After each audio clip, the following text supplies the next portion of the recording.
प्रदोष के लिए कहा जाता है कि प्रदोषो रजनी मुखम, यानी कि रात्रि के प्रारंभिक काल का ही नाम प्रदोष है। प्रदोष व्रत में त्रयोदशी का समावेश होना अनिवार्य होता है, इसलिए आधी रात से पहले त्रयोदशी लगती है तो द्वादशी को ही प्रदोष व्रत करना चाहिए, और रात्रि त्रयोदशी आधी रात के उपरांत आए तो त्रयोदशी तिथि को ही प्रदोष समझना चाहिए। इसके अलावा शनिवार और कृष्ण पक्ष का प्रदोष हमेशा शुभ लाभदायक होता है। संतान लाभ के लिए शुक्ल पक्ष का शनि प्रदोष ग्रहण करना चाहिए। कहा भी गया है कि यदा त्रयोदशी शुक्ल मंदवारे संयुक्ता आरभेत व्रतम तत्र संतान फल सिद्धये।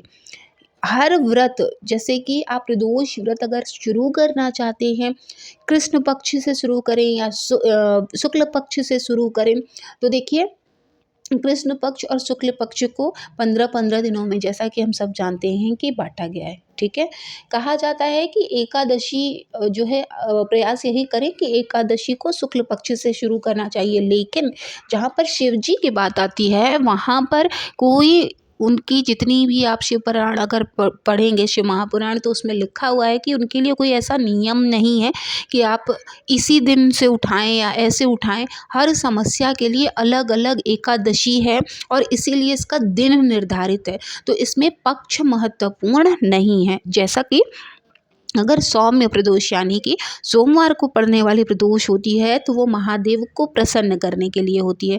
अगर आपकी कोई मनोकामना नहीं है, आप सिर्फ ये चाहते हैं महादेव की अगर आपके ऊपर नज़र पड़े, तो आप सोमवार की प्रदोष बिना किसी इच्छा के निष्फल होकर उनका श्रृंगार करें, उनकी पूजा करें और इसी दिन से आप अपना व्रत उठा लें।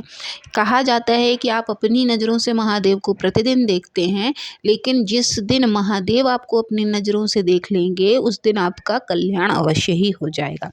भौम प्रदोष यानी कि जो मंगलवार की प्रदोष होती है वो ऋण मुक्ति के लिए होती है। तो जो लोग प्रदोष व्रत इसलिए उठाना चाहते हैं कि उन्हें कर्ज ज़्यादा बढ़ गया है, उनको प्रदोष उठाना तो मंगलवार से है, यानी कि भौम प्रदोष से, लेकिन उसके बाद दिन कोई भी पड़े आपको ये जो है संकल्प लेकर करना चाहिए कि आप 1 साल का प्रदोष व्रत करना चाहते हैं या 2 साल का। उसके बाद दिन कोई भी हो, आपको प्रदोष व्रत रहना ही रहना है। ये नहीं कि आपको सिर्फ मंगल रहना है, ऐसा नहीं। मंगलवार से उठाएंगे और उसके बाद हर बार हर जो है महीने में पड़ने वाली जो प्रदोष है 2 उसको पूरा करेंगे आप, और मंगलवार कहीं पड़े तो आप उसको उद्यापन कर लीजिएगा। बुध प्रदोष होता है बिजनेस के लिए, यानी कि व्यापारिक समृद्धि अगर आप पाना चाहते हैं तो बुध प्रदोष से ही व्रत उठाना चाहिए। ठीक है। गुरु प्रदोष सौभाग्य, जिनके पति पत्नी में आपस में संबंध खराब होते हैं, स्त्री सुख के लिए गुरु प्रदोष रहा जाता है। शुक्र प्रदोष, जैसा कि शुक्र ग्रह से ही जोड़ा जाता है, यानी कि ऐश्वर्य धन वैभव के लिए ये प्रदोष। इससे अगर आर्थिक तंगी से जूझ रहे हैं तो शुक्रवार की प्रदोष से प्रदोष व्रत उठा लेना चाहिए। शनिवार की प्रदोष कई चीज़ों के लिए होती है, जैसे कि संतान के लिए भी होती है, धन लाभ के लिए भी होती है, कर्ज मुक्ति के लिए भी होती है। इसी के साथ साथ जो आपके पाप कर्म बनते चले जाते हैं जाने अनजाने, इस जन्म के भी पिछले जन्म के भी, तो शनि प्रदोष इसमें जो है लाभदायक होती है अगर आप इस शनि प्रदोष से उठाते हैं। इसीलिए कहा जाता है ना कि शनिवार और कृष्ण पक्ष का प्रदोष हमेशा लाभदायक होता है। वहीं अगर रवि प्रदोष की बात करें तो अगर आपको आयु और चाहिए कि आपकी शारीरिक पीड़ा कम होती रहे, तो संडे का जो प्रदोष होता है, रविवार की जो प्रदोष होती है, उस दिन से आपको व्रत उठाना चाहिए। तो मूल मंत्र ये है कि आप उठाएं कभी से भी किसी भी दिन से, लेकिन आपको 2 साल तक कंटिन्यू हर दिन पड़ने वाले व्रत को रहना पड़ेगा।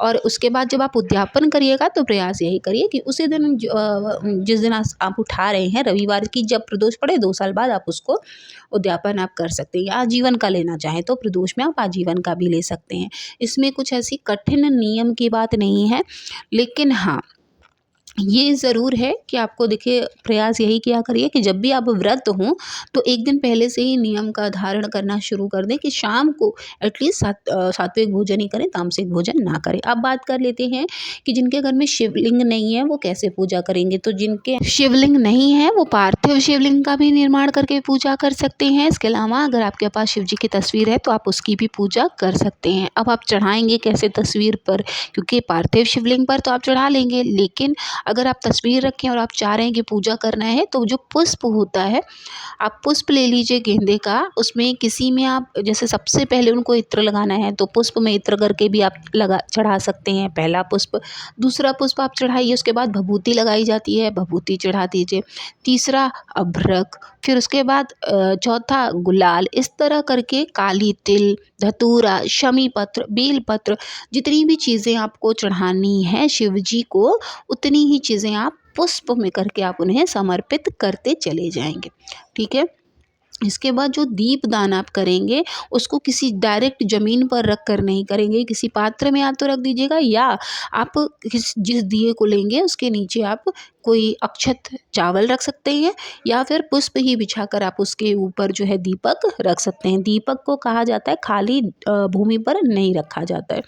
अब बात कर लेते हैं मंत्र जाप की। तो देखिए, कहा ये जाता है कि ओम का जो जाप है ना, वैसे तो देखिए प्रयास यही करिए कि गुरु का साथ होना बहुत ज़रूरी है, गुरु ही भगवान तक पहुंचाते हैं। तो आप नमः शिवाय ओम महिलाओं को, ओम नमः शिवाय पुरुषों को ज़रूर जपना चाहिए। लेकिन कहा जाता है कि ओम शब्द जो है वो जिनके उपनयन संस्कार होते हैं ना, उनको जो है बोलना चाहिए। जिनका मतलब जो जनेऊ धारण कर लेते हैं उनको ओम का करना चाहिए। इसके अलावा श्री शिवाय नमस्तुभ्यम का भी जाप कर सकते हैं, लेकिन बहुत सारे ऐसे हमारे धर्म में कई सारे गुरु होने की वजह से सही मार्गदर्शन क्योंकि नहीं मिलता, जितने लोग होते हैं उतनी तरह की बातें होती हैं। लेकिन देखिए, दिया भी हुआ है, पंचाक्षर जो स्त्रोत है उसमें ओम का जिक्र नहीं है। पंचाक्षर स्त्रोत में भी जहाँ से शुरू हुआ है वो है नित्याय शुद्धाय दिगंबराय तस्मै नकाराय नमः शिवाय, यानी कि नमः से ही शुरू हुआ है। तो ये आप अपने धारणा से, अगर जिसमें भी आपका श्रद्धा भाव है, आप उस तरह से उसका जाप कर सकते हैं। लेकिन क्योंकि हम बचपन से ही सुनते चले आ रहे हैं कि ओम नमः शिवाय का जाप करते रहना चाहिए, हर जगह इसको लिखा हुआ भी मिला हुआ है, तो इस चीज़ के लिए कई सारी धारणाएं बनी हुई हैं।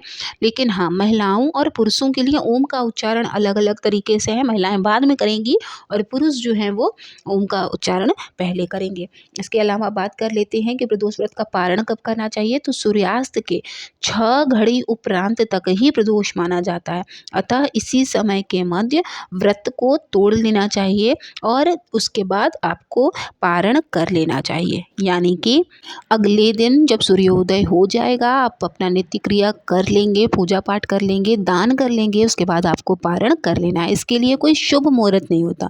जब आप अपना नित्य पूजा कर लेंगे तो आप जो है पारण कर सकते हैं। लेकिन हाँ, दान करने के बिना आपको जो है पारण नहीं करना चाहिए। तो आई होप कि आपको सभी सवालों के जवाब मिल गए होंगे। और इस बार जो मासिक शिवरात्रि सोमवार और प्रदोष पड़ रहा है, बहुत ही शुभ समय है। आप चाहें अगर व्रत उठाना चाहते हैं तो इसी समय से आपके लिए बहुत ही शुभ समय है, आप व्रत उठा सकते हैं। तो आई होप कि आप सभी के लिए ये वीडियो बहुत यूज़फुल रही होगी। वीडियो अगर आपको ज़रा भी पसंद आई हो तो कमेंट बॉक्स में सिर्फ हर हर महादेव लिख दीजिएगा, ना लाइक करिएगा ना सब्सक्राइब करिएगा, सिर्फ हर हर महादेव का नाम जप कर लीजिएगा। मिलेंगे नेक्स्ट वीडियो में, तब तक के लिए ओम नमः शिवाय, जय माता दी।